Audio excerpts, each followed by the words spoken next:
Bendito Dios y Padre nuestro, te damos infinitas gracias, Señor, por la vida, por la salud, por tu cuidado, tu protección, por darnos este lugar, Señor, donde podamos reunirnos para alabar tu nombre, para estudiar tu palabra, Señor, para crecer espiritualmente, para aprender cómo servirte, Señor. Tú eres quien nos ha cuidado, nos ha protegido y nos ha traído hasta este lugar, y te damos la honra y la gloria por ello, Señor. Ahora suplicamos, mi Dios, que quites de nosotros toda distracción, todo pensamiento que no sea de acuerdo a tu voluntad, Señor. Que tu Santo Espíritu nos llene, Señor, que nos llene de su presencia y que nos llene de tu palabra, de tu verdad, Señor. Habla tú, te lo suplico, a través de tu siervo, para que ninguna palabra corrompida salga de mi boca, sino la que es necesaria para edificación, Señor. Porque esto lo hacemos para honra y gloria tuya únicamente. En el bendito y todopoderoso nombre de tu Hijo Jesucristo lo rogamos todo. Amén. Amén. Muy bien.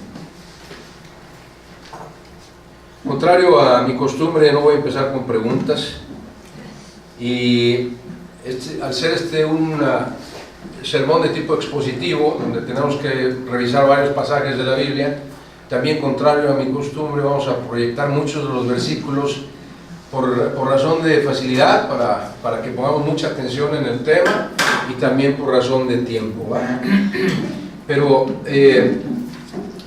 les ruego su atención para este mensaje que hemos titulado La plenitud de la vida en Cristo. La plenitud de la vida en Cristo. Y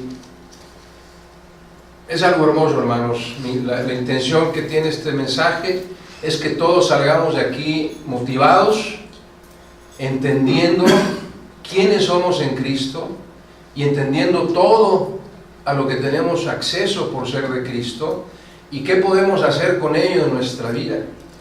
Es importante entonces que pongamos atención en ello, porque somos diferentes, hermanos, para empezar. Somos diferentes al mundo.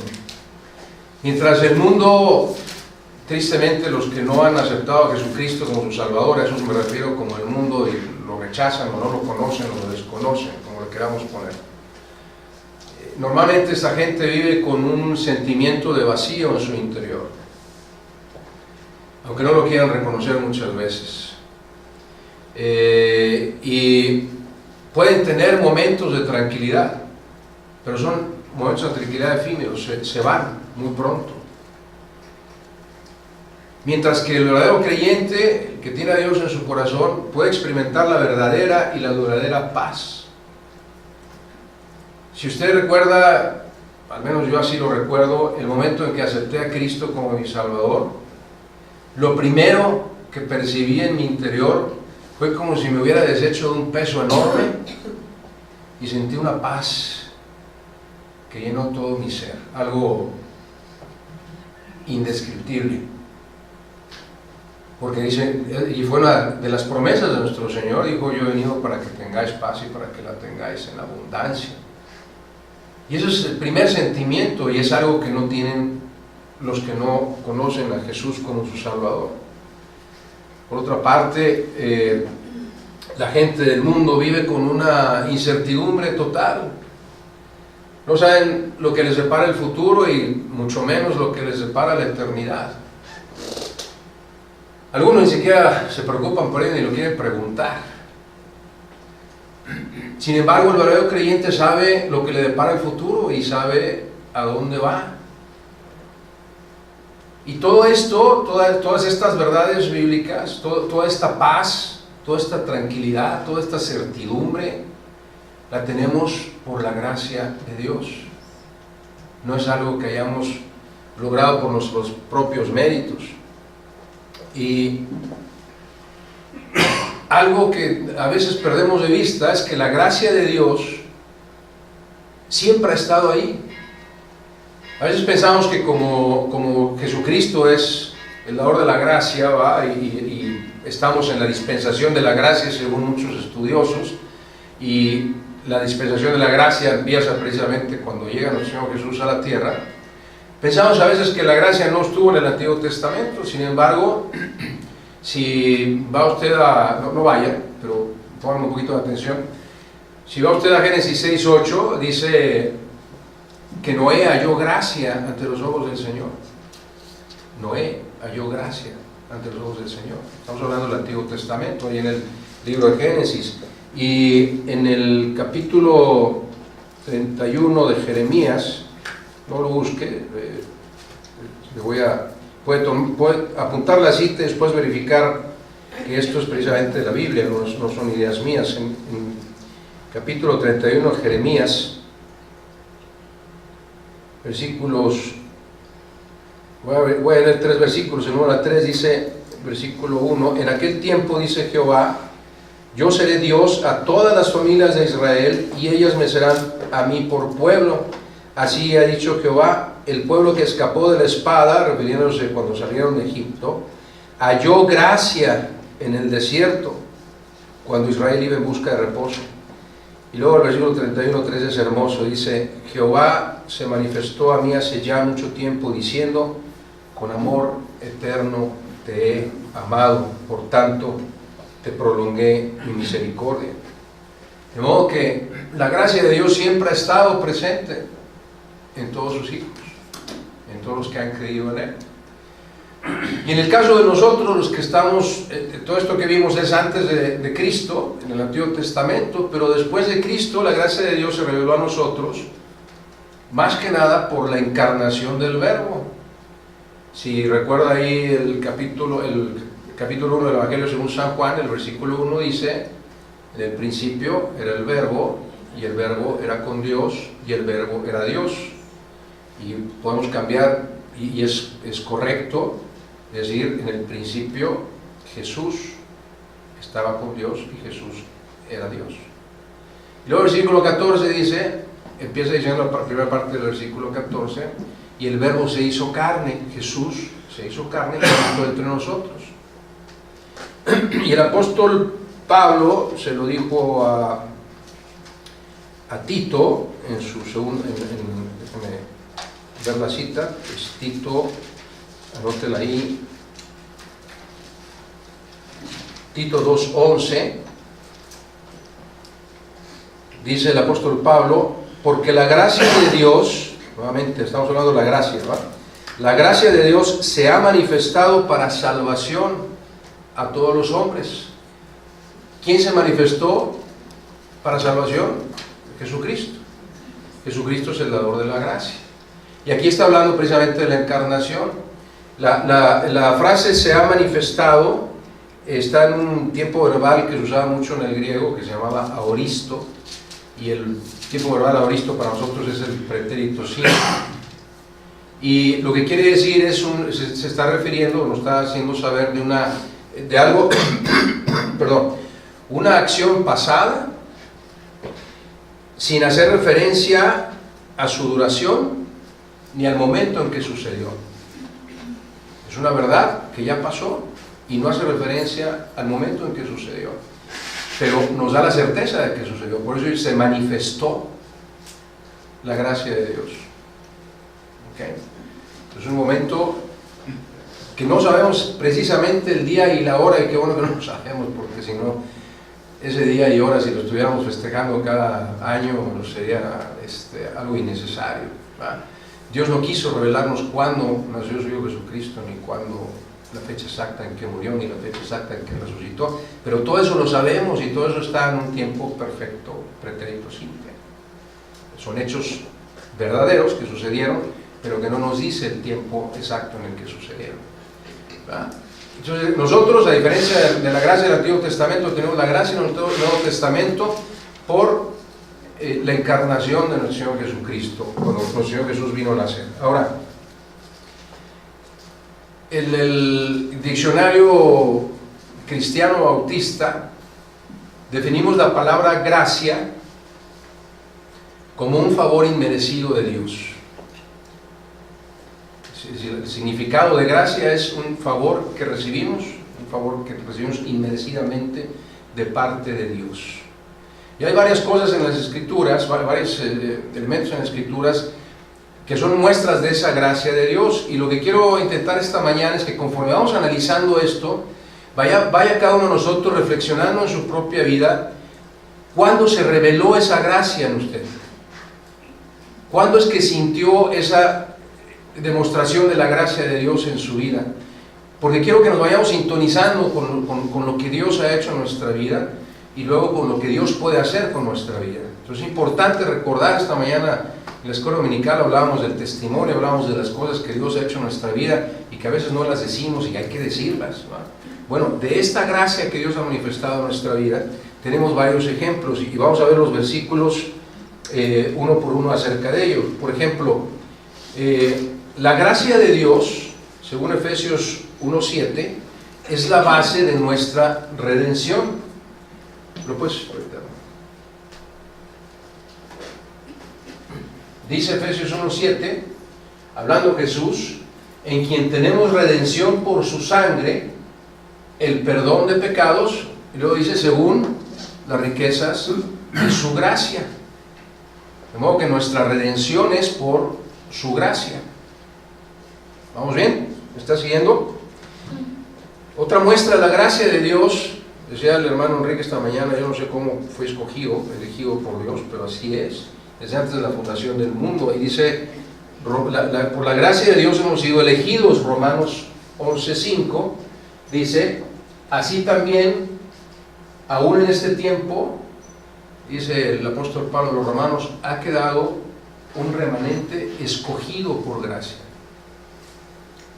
La tristeza es que siempre serán más los no creyentes que los creyentes. Por eso para Dios somos un remanente, lo que queda. De todo lo que Él creó, somos lo que queda, somos el remanente. Pero este remanente ha sido escogido por gracia de Dios. Es otra de las muestras de la gracia de Dios en nuestras vidas, que Él nos haya escogido. También la gracia es la base de nuestra justificación, según Romanos 3:24. Dice, otra vez, siendo justificados gratuitamente por su gracia. Son muestras de la gracia de Dios mediante otra vez la redención que es en Cristo Jesús, que ya vimos que la redención también es muestra de la gracia de Dios. Y vaya recordando, hermano, todo esto, porque esto ya pasó en su vida. Si usted es creyente, todo esto ya pasó en su vida. Usted ya ha sido redimido, usted fue elegido, usted ha sido justificado. Nosotros hemos recibido la fe, según Efesios 2:8, hemos recibido la fe por gracia. Dice Efesios 2:8, porque por gracia sois salvos por medio de la fe. Y esto, la salvación y la fe, no es de vosotros, sino de Dios. Nos ha sido dado. Ese es Efesios 2:8. De modo que usted recibió la fe también por la gracia de Dios. Y finalmente, también por la gracia de Dios, y esta es una lista muy pequeña, hermano, de todo lo que Dios ha hecho por gracia en nuestras vidas. También por gracia, según Romanos 12:6, recibimos dones, fuimos equipados por Dios para servirle. Romanos 12:6 dice,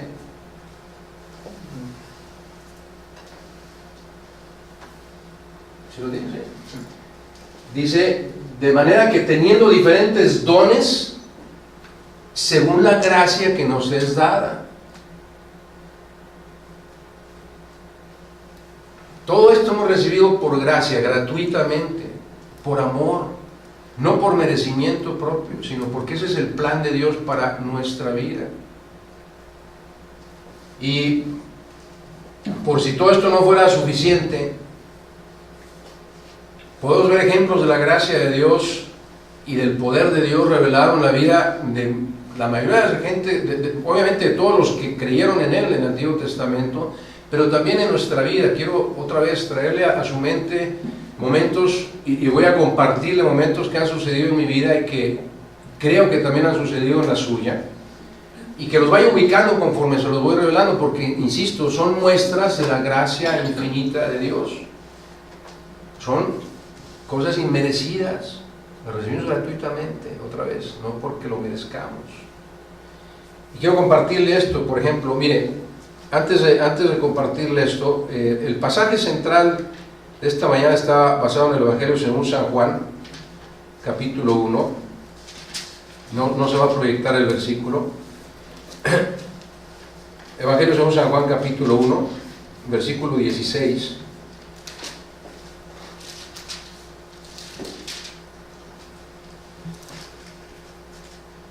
y quiero que pongamos mucha atención en cada una de las palabras que dice el apóstol Juan acerca de nuestro Señor Jesús, porque está hablando de Él. Dice el versículo 16 del capítulo 1 del Evangelio según San Juan: porque de su plenitud, es decir, de la plenitud de Jesús, de Cristo, tomamos todos. Fíjese bien lo que dice. El creyente puede tomar de la plenitud de Jesús, y gracia sobre gracia. Lo que Dios quiere hacer en nuestra vida es eso, que tomemos de su plenitud y que recibamos de gracia una y otra vez todo lo que Él quiere darnos.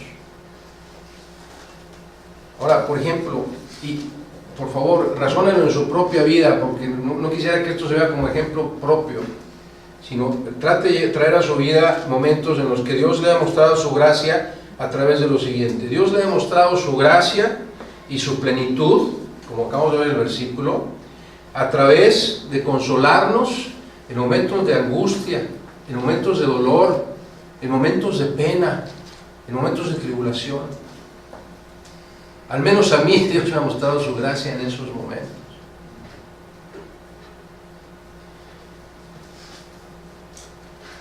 Otra forma en que Dios nos demuestra su gracia es que cuando se lo permitimos, escuchen muy bien, porque no siempre se puede, tenemos que permitírselo. Él nos quiere mostrar su gracia guiándonos por el camino correcto, cuidándonos y protegiéndonos. Eso es muestra de su gracia. Yo sé que todos nos sabemos de memoria el Salmo 23, pero si no se lo sabe puede ir a la Biblia. Y lo quiero leer pausadamente, pero lo vamos a ver pausadamente para asegurarme que estamos entendiendo el contexto de ese capítulo. El Salmo 23 son solamente 6 versículos. Y después de que explique algunas cosas, vamos a decirlo todos al mismo tiempo. ¿Ok? Normalmente la mayoría de los cristianos se lo saben de memoria. La mayoría. Y quiero que lo vaya usted leyendo y escuche lo que voy a ir diciendo en algunas porciones, ¿va? Empieza diciendo David en ese salmo, que es una oración preciosa: Jehová es mi pastor. La palabra Jehová, Dios, es válido, es bíblico decir Jesús es mi pastor. Es bíblico, es válido decir el Espíritu Santo es mi pastor, porque Dios es uno en 3 personas. ¿Ok? Entonces, cuando usted diga Jehová es mi pastor, piense que también está Jesús ahí y el Espíritu Santo. Jehová es mi pastor. Dice David, nada me faltará. Y quiero que vaya razonando en esas promesas, porque quisiera que les hiciera suyas, quisiera que se aprendiera ese salmo, y que lo hiciera parte de su vida. Cuando ustedes estén en temor de que algo le va a suceder, diga, Jehová es mi pastor, nada me faltará. Y luego David, haciéndose una oveja, que eso es la analogía que está haciendo David, porque dice, Jehová es mi pastor, yo soy la oveja, ¿va? Y entonces como oveja dice, en lugares de delicados pastos me hará descansar, y junto a aguas de reposo me pastoreará. Es decir, mi camino va a estar pleno de bendición. Luego dice, confortará mi alma. Y la palabra confortar significa dar ánimo, dar vigor, dar fuerza, animar, alentar, dar consuelo. Todo eso significa confortar. A eso se refiere David cuando dice, confortará mi alma, me animará, me alentará, me fortalecerá. Luego dice, me guiará por sendas de justicia por amor de su nombre, que es lo que estaba yo diciendo ahorita. Cuando se lo permitimos, Dios nos guía por sendas de justicia. Pero hay que permitírselo. A veces queremos agarrar nosotros nuestro propio camino. Por eso dice después, esta declaración es hermosa. Fíjense la seguridad de David, porque David fue perseguido a muerte. Dice, aunque ande en valle de sombra de muerte, no temeré mal alguno. ¿Por qué? Porque tú estarás conmigo. Él no estaba confiando en sus propias fuerzas, no se sea el valiente. Dice, no temeré mal alguno porque tú estarás conmigo. Esa es la certeza que tenía David, de que Dios estará siempre con él. Y luego otra vez en la simbología de oveja dice, tu vara y tu cayado me infundirán aliento. Los pastores, no sé si todavía lo siguen haciendo, pero tenían dos armas en sus manos, dos elementos. La vara, que era para defender a las ovejas de los animales feroces que querían comérselas, y el cayado, que era un bastón largo así en determinada forma de U. Y con ese cayado hacía que las ovejas no se salieran del redil, que se empezaran a descargar cariñosamente con no con la vara, aunque la vara de disciplina es buena, pero con el cayado las volvían a meter al redil. Entonces dice David, tu vara me va a defender y tu cayado me dará aliento, las dos cosas, porque me sentiré seguro de que no voy a salir del camino, de que tú me defenderás cuando haya peligro. ¿Se da cuenta qué hermoso es este salmo cuando lo razonamos completamente? Luego dice, aderezas mesa delante de mí en presencia de mis angustiadores. Y lo que está diciendo David es, todos los que me desean el mal, a todos los que les caigo gordo, todos los que se burlan de mí porque soy cristiano, enfrente de ellos vas a aderezar mesa, se van a dar cuenta de cuánto me amas, nada me va a faltar. Ellos van a decir, ¿por qué? Porque Él te ama. Y Él quiere que vea que Él quiere que se dé cuenta, que todo el mundo se dé cuenta que Él te ama. Y aunque le caiga mal a los demás, a ti te va a ir bien porque estás en el camino de Dios. Luego dice, unges mi cabeza con aceite. Insisto, no sé si todavía sea la costumbre judía, pero en las bodas, a los invitados especiales a las bodas, a los que querían distinguir, el anfitrión, el que había invitado, les ungía aceite en la cabeza, como para señalar, este es un invitado especial. Y dice David, ungirás mi cabeza con aceite, para ti soy un invitado especial a las bodas del Cordero. Y luego dice, mi copa está rebosante, no me falta nada, porque no estoy viendo cosas materiales, estoy viendo cosas espirituales. Mi copa está rebosando. Y luego una confesión más, una certeza más, dice, ciertamente el bien y la misericordia me seguirán todos los días de mi vida. Dos cosas, el bien y la misericordia. Nada me va a faltar, y cuando yo me equivoque, cuando yo caiga en pecado, tu misericordia me seguirá todos los días de mi vida. El bien y la misericordia me seguirá todos los días de mi vida. Y termina diciendo, y en la casa de Jehová moraré por largos días, por la eternidad. Esa es la certeza del cristiano. Nosotros moraremos por la eternidad con nuestro Señor. Entonces, si usted cree en todo lo que dice este salmo y lo quiere hacer suyo, repítalo por favor conmigo, despausadamente, ¿va? Y hágalo suyo, y lo invito a que se lo memorice, y cada día, que sea un versículo a la semana, se puede, repítalo 20 veces hasta que se lo memorice. Dice, Jehová es mi pastor, nada me faltará. No los oigo. En lugares de delicados pastos me harán descansar, junto a aguas de reposo me pastoreará, confortará mi alma, me guiará por sendas de justicia por amor de su nombre. Aunque ande en valle de sombra de muerte, no temeré mal alguno, porque tú estarás conmigo. Tu vara y tu cayado me infundirán aliento. Aderezas mesa delante de mí en presencia de mis angustiadores. Unges mi cabeza con aceite. Mi copa está rebosando. Ciertamente el bien y la misericordia me seguirán todos los días de mi vida, y en la casa de Jehová moraré por largos días. Es hermoso el salmo, haga lo suyo. Y todo esto que acaba de decir David es muestra de la gracia de Dios. Y Dios lo ha estado haciendo en su vida, aunque a veces no lo reconozcamos. Pero son promesas de Dios de que nada nos faltará, de que Él nos cuidará, de que Él nos protegerá, de que nos guiará por sendas de justicia, de que estaremos con Él en la eternidad, de que el bien y la misericordia nos acompañan todos los días. Todos son muestras de la gracia de Dios, son verdades.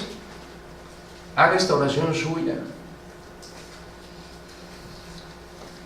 Por su gracia hemos sido perdonados, regenerados, y santificados. Por su gracia, Él perdonó todos nuestros pecados, nos ha regenerado, nos está haciendo criaturas nuevas constantemente. Y aparte, hemos sido santificados, hemos sido separados del mundo para ser para Él. También por su gracia seremos perfeccionados y glorificados cuando estemos con Él. Por su gracia. Pero ya es un hecho. Es algo que va a pasar, pero ya es un hecho ineludible. Por su gracia seremos perfeccionados y glorificados. Y por su gracia recibimos de su amor, de su poder, de su sabiduría. Y con todo eso podemos soportar las pruebas, las vicisitudes. Y por qué no decirlo también, la disciplina. Porque sabemos que nos disciplina porque nos ama. Y miren, en este mundo, tristemente la disciplina ha quedado a un lado. Cada vez más las familias no disciplinan a sus hijos. Y créanme que la disciplina es necesaria, es bíblica. Si no estuviera en la Biblia podríamos argumentar algo. Pero Dios dice que al que Él no disciplina es bastardo, no hijo, sino bastardo. Y si Dios disciplina, ¿por qué no habrá una disciplina a nosotros? Y la disciplina nos muestra de desamor. Mire, yo tuve un padre hermosísimo.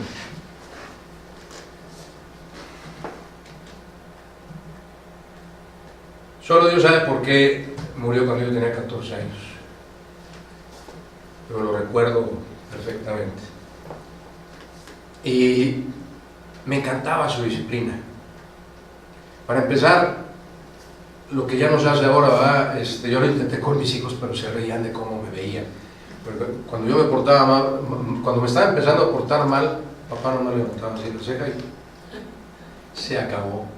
Ahora levanto la ceja y se ríen de mí, ¿verdad? Pero me acuerdo muy claramente, usted no había nacido, muy probablemente, bueno, el pastor Frías y yo sí. Habían monedas de 1 centavo. Ah, no, mi hermana también. 1 centavo. Y ese era mi domingo. Bueno, para mis 3 hermanos y para mí.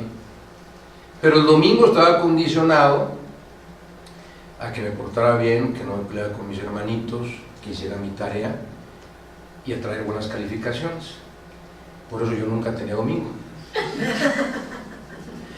Bueno, no, alcancé algunos domingos. Pero ese domingo nos lo daba en casa de su mamá, de mi abuela materna. ¿Okay? Y usted no va a creer lo que se podía comprar con 1 centavo. Un día pude llevar a mis hijos a la dulcería en donde íbamos en aquel entonces mis 3 hermanos y yo, corriendo como locos a media cuadra de casa de mi abuela. Y con 1 centavo compraron una bolsa así de 100 gramos de una cantidad de dulces, una variedad impresionante de dulces. Con 1 centavo. Y no sabe cuánto me dolía perder ese centavo. Porque además mis hermanos estaban amenazados. Tú no le vas a dar a tu hermano. O sea, es disciplina. ¿Por qué le vas a dar dulces de los tuyos? Tú te los ganaste, sí. Bueno, no los puedes compartir. Y no eran mala onda. Es que él tiene que aprender, hay que disciplinar. La disciplina es necesaria para los hijos. Cuando Dios nos disciplina, Él nos da de su amor, de su poder, para poder soportar esa disciplina, sin alejarnos de su camino. Porque normalmente cuando nos disciplina nos enojamos. Bueno, su disciplina es el amor. Por eso no nos podemos enojar cuando nos disciplina. Ahora, continuando con el tema, la Biblia nos enseña, según vimos en el pasaje central, versículo central, que el verdadero cristiano puede disfrutar de una vida plena, plenitud, y además una vida íntegra, una vida en que no le falte nada, porque es lo que dice el versículo 16, porque de su plenitud, de la plenitud de Jesús, el cristiano toma, y gracia sobre gracia. Ahora, ¿a qué se refiere cuando decimos que podemos tomar de su plenitud? ¿Qué quiere decir eso? Voy a proyectar varios versículos nuevamente de lo que significa, cómo podemos identificar la plenitud que mora en Jesús, para que entendamos que de todo eso podemos tomar, está a nuestro alcance, es nuestro por derecho. Claro que hay unas condiciones antes de ello, ¿va? Pero dice el apóstol Juan que podemos tomar de esta plenitud de Jesús.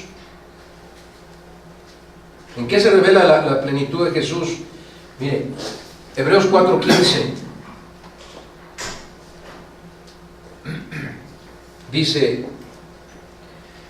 porque no tenemos un sumo sacerdote que no pueda compadecerse de nuestras debilidades, sino uno que fue tentado en todo según nuestra semejanza, pero sin pecado. ¿Qué quiere decir esto? Que en Jesús está la plenitud de una perfecta humanidad. Por eso nos dice: sed perfectos como vuestro Padre que está en los cielos es perfecto, porque en Jesús habita la plenitud de la perfección. Bueno, de esa plenitud de perfección podemos tomar, porque Él vivió como ser humano, pero sin pecado. Y si nosotros nos esforzamos y permitimos que Dios sea el que dirija nuestra vida, podemos tener una plenitud de vida sin pecado. Yo sé que el ser humano no puede dejar de pecar, no podemos dejar de pecar, ¿okay? Pero si recordamos que de Jesús podemos tomar esa perfección y nos asimos de ella, cuando venga la tentación podemos mantenernos limpios y sin pecado. En Jesús también conocemos plenamente a Dios. Vea lo que dice Juan 14:9, cuando Tomás cuestiona a nuestro Señor Jesús. Le dice Jesús a Tomás: tanto tiempo hace que estoy con vosotros y no me has conocido, Felipe, perdón, dije Tomás, y no me has conocido, Felipe. ¿Y qué dice? El que me ha visto a mí, ha visto al Padre. De modo que en Jesús está la plenitud de Dios, está la plenitud de Dios Padre. A través de Él podemos conocer perfectamente a Dios, plenamente a Dios. En nuestro Señor Jesús, según Hebreos 7:25, en nuestro Señor Jesús, según 1 Juan 1:7, tenemos la plenitud del perdón de nuestros pecados. Condicionado: si andamos en luz, no en tinieblas, como Él está en luz, tenemos comunión unos con otros, y la sangre de Jesucristo, su Hijo, nos limpia de todo pecado. Todo pecado, hay plenitud. No dice, nos limpia de algunos pecados y de otros no, de todos. El perdón de Dios es pleno, es total, es absoluto. En Él habita esa plenitud, ese poder de perdón. En nuestro Señor Jesús, según Hebreos 7:25, hay plenitud de salvación en su intercesión por nosotros.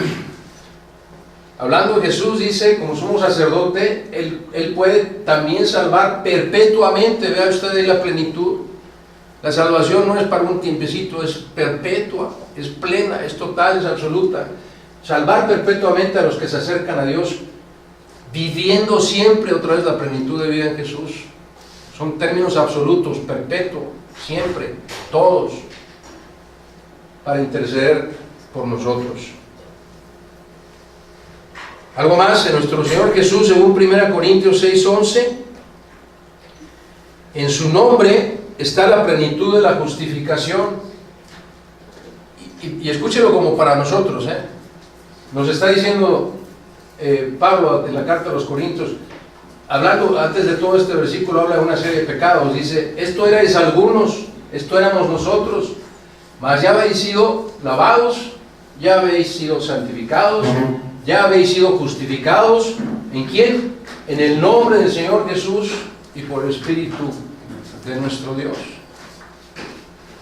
De modo que en Dios Padre también, en Jesucristo tenemos la plenitud de la justificación. También hay plenitud de una vida nueva en su resurrección, según 1 de Pedro 1:3. Dice: bendito el Dios y Padre del Señor Jesucristo, que según su grande misericordia nos hizo renacer para una esperanza viva por la resurrección de Jesucristo.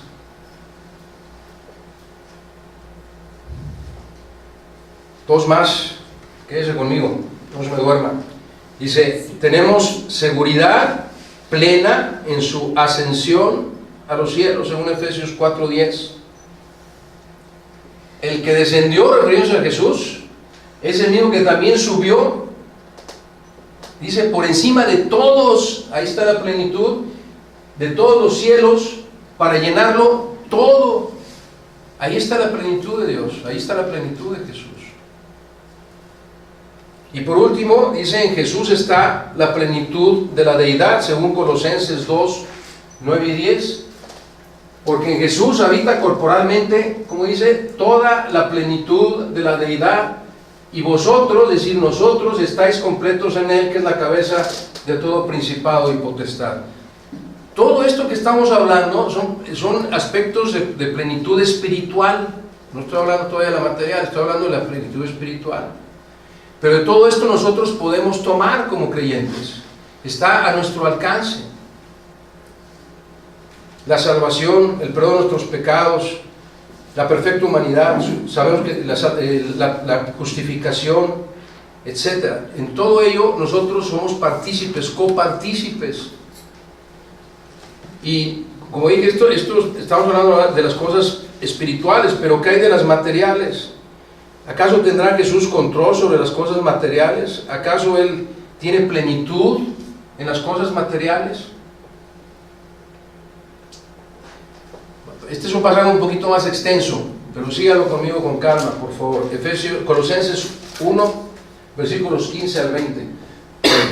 Dice así: Jesús es la imagen del Dios invisible. Otra vez, a través de Él podemos ver al Dios invisible.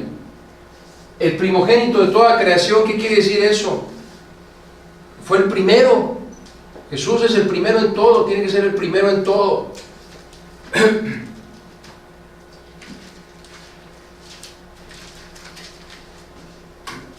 Déjenme revisar mis notas aquí muy rápidamente, por favor. Es decir, el primogénito históricamente es el que tiene el derecho sobre todo la herencia del Padre, ¿va? Por eso Jesús es el primogénito de toda la creación, a eso se refiere, ¿okay? Todos los derechos son pertenecientes al primogénito a causa de su posición preeminente sobre toda la creación. ¿Okay? Y luego sigue diciendo, porque en Él fueron creadas todas las cosas, fíjese bien, las que hay en los cielos y las que hay en la tierra, visibles e invisibles, lo que sea, tronos, dominios, principados, potestades, todo, dice, todo fue creado por medio de Él y para Él. Y Él, Jesús, es antes de todas las cosas, y todas las cosas en Él subsisten. ¿Se da cuenta que son términos absolutos, son plenos? Gracias a Jesús se creó todo. Por eso cuando leo usted en Génesis 1:1, en el principio creó de los cielos y la tierra, ahí estaba Jesús. Porque dice que todas las cosas fueron creadas por Él y para Él. Y no solo eso, todas las cosas subsisten, existen por Él, en su poder. Y Jesús es la cabeza del cuerpo, que es la iglesia, el que es el principio. Y otra vez dice, fíjese, otra primogenitura. Dice, el primogénito de entre los muertos. ¿Por qué? Porque fue el primero en levantarse de los muertos, fue el primero que resucitó. El primer muerto que resucitó fue Jesucristo, por su propio poder. Yo sé que Él resucitó a Lázaro, sí, pero el muerto resucitó por el poder de Dios. Es el primero que resucitó por su propio poder. Por eso es el primogénito entre los muertos.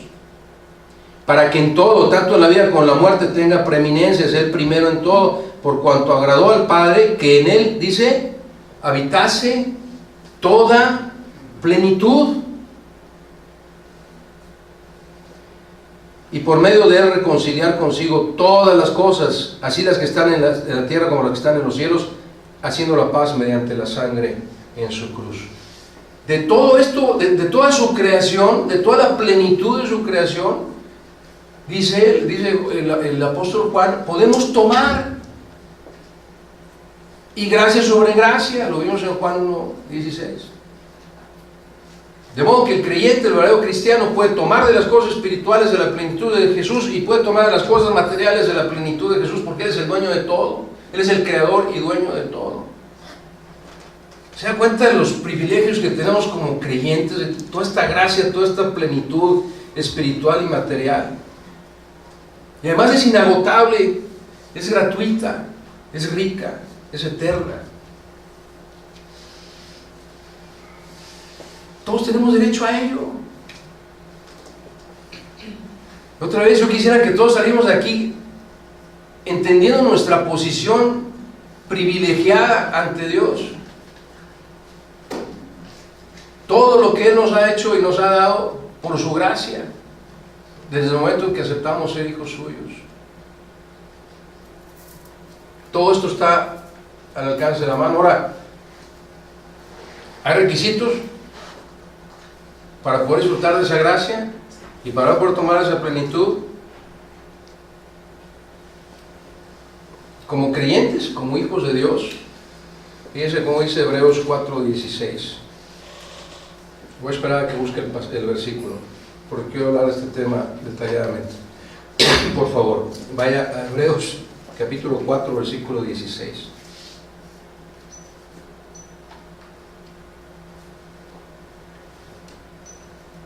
Dice: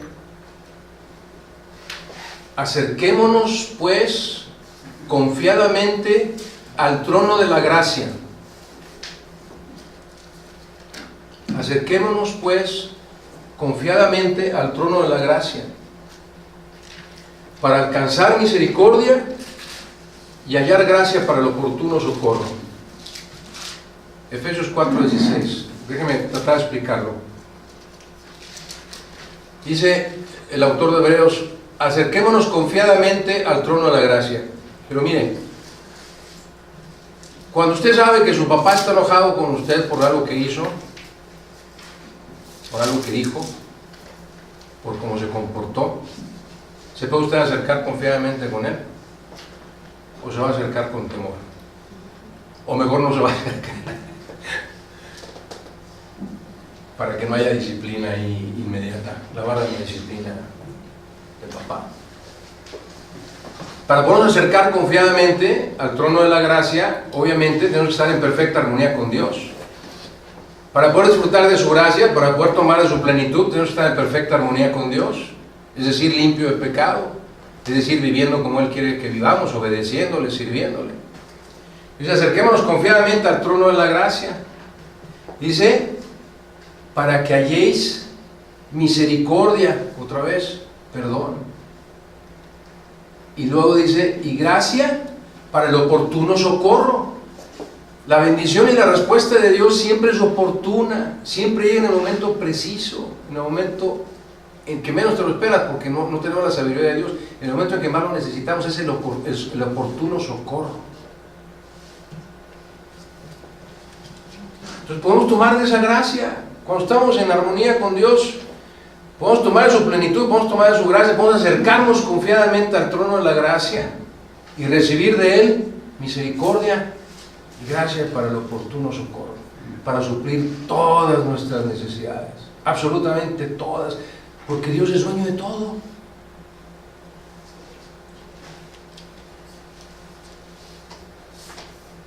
Y todo esto está dispuesto obviamente solamente para aquellos los que cumplan su voluntad. De modo que yo no quisiera que hoy saliéramos todavía haciéndonos preguntas como...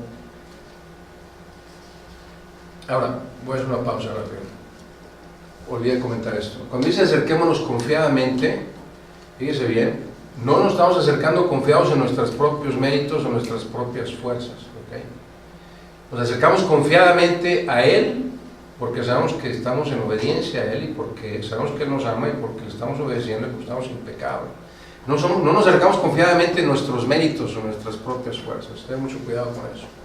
Nos podemos acercar confiadamente al trono de la gracia cuando estamos limpios del pecado, cuando estamos obedeciendo a Dios en todo, cuando estamos sirviéndole. ¿Okay? De otra forma no podemos acercarnos confiadamente al trono de la gracia. Por último, yo no quisiera que saliéramos de aquí, insisto, todavía haciéndonos preguntas: ¿qué va a pasar mañana? ¿O qué va a suceder con aquello?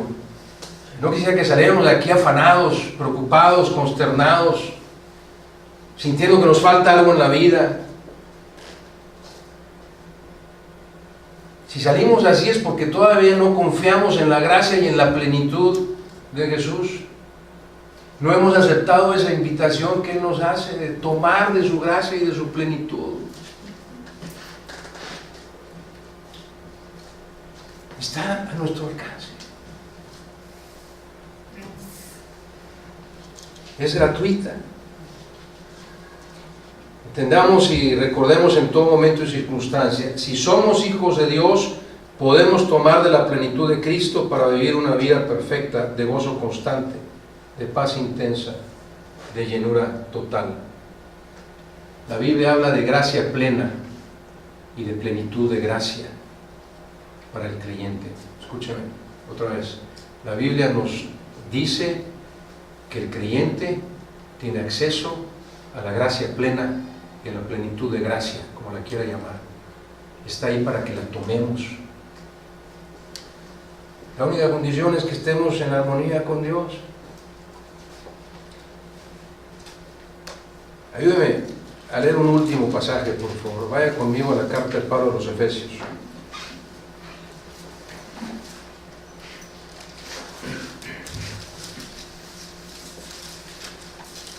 Capítulo 3. Efesios capítulo 3. Y aparte de aprenderse el Salmo 23,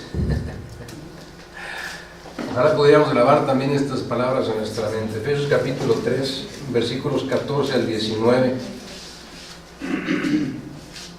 Efesios 3, 14 al 19, dice el apóstol Pablo: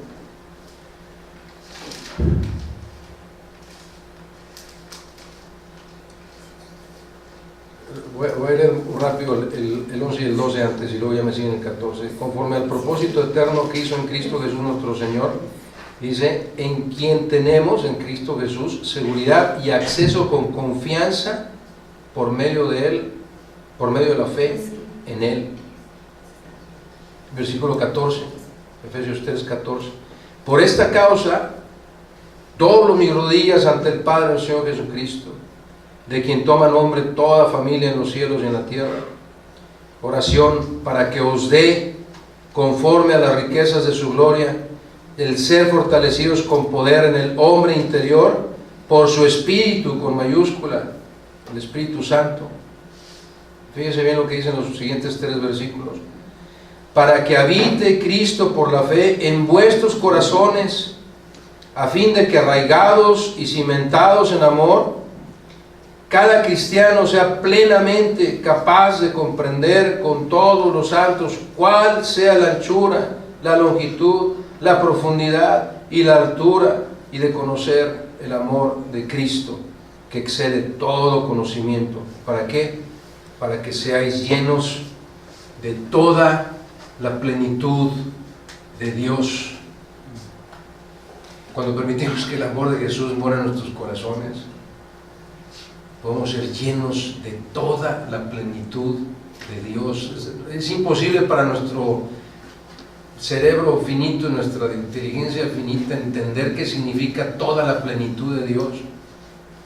Pero si nos vamos de aquí por lo menos entendiendo que tenemos derecho a ella y podemos acceder a ella por la gracia de Dios, no por nuestros méritos, tendríamos que salir de aquí rebosantes de gozo, felices, entendiendo que Dios nos ha hecho diferentes por su gracia. Ya no somos del mundo, hemos sido santificados, separados para Él, y tenemos acceso a todo esto solamente por su amor. ¿Por qué tendríamos entonces que estar tristes, preocupados, ansiosos?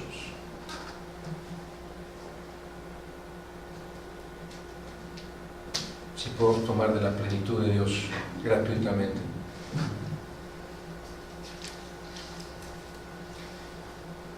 Es mi oración de todo corazón que usted salga de aquí decidido, no solo a aprenderse el Salmo 23 de memoria, sino decidido a que en cada momento que usted tenga cualquier duda, por la más mínima que sea, pida la gracia de Dios para entender lo que está sucediendo y tome de la plenitud de Dios para salir de su problema. Él puede sufrir todo lo que usted necesite. Lo único que nos pide es que estemos limpios, sin pecado, sirviéndole y obedeciendo. Obviamente, si usted no es hijo de Dios, nada de esto es accesible. Si usted no ha aceptado a Jesucristo como su Salvador, sigue dependiendo de sus propias fuerzas. No tiene acceso a nada de lo que Dios le puede dar. De modo que si usted escucha este mensaje, ya no pierda más tiempo. Vaya a los pies de Cristo, reconozca su pecado, pídale perdón, acéptele como el Salvador y Señor de su vida. Hágalo el Señor de su vida, que sea Él el que dirija cada uno de sus pasos, todas las decisiones que usted tome. Porque no solo tendrá la vida eterna, toda la certeza de la vida eterna, como termina el Salmo 23, y en la casa de Jehová moraré por largos días, dice David.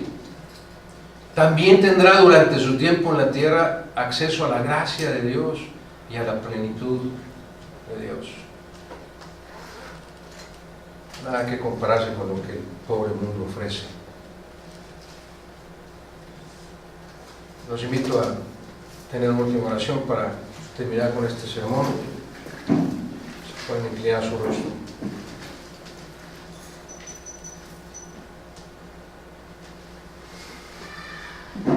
Padre eterno, bendito seas, Señor. Bendito seas por siempre. Gracias por tu palabra, Señor, que nos hace entender que somos diferentes por tu gracia, por tu amor, porque tú así lo decidiste desde antes del principio, desde antes de la creación del universo. Ese era tu plan, Señor. Que tus hijos pudiéramos recibir gracia sobre gracia, que tus hijos pudiéramos tomar de la plenitud tuya, Señor, de todo lo que es tuyo. Si hacemos lo que nos toca, Señor, que es hacer a tu Hijo Jesucristo el Señor y Salvador de nuestra vida, y nunca soltarnos de tu mano, estar siempre limpios del pecado, estar siempre buscando obedecerte, buscando servirte, buscando darte la gloria con nuestras vidas. Te rogamos que salgamos de aquí fortalecidos, Señor, entendiendo y reconociendo estas virtudes que tú nos has dado, que nos apropiemos de ellas, Señor, y que vivamos de acuerdo a ellas, para que en todo y tu nombre, en todo y por todo en nuestras vidas tu nombre sea glorificado. Suplicamos estas bendiciones en el bendito nombre de tu Hijo Jesucristo, quien está sentado a tu diestra intercediendo por nosotros, el único sabio Dios, nuestro Salvador, sea gloria, imperio, majestad por los siglos de los siglos. Amén. Amén. Gracias, hermanos.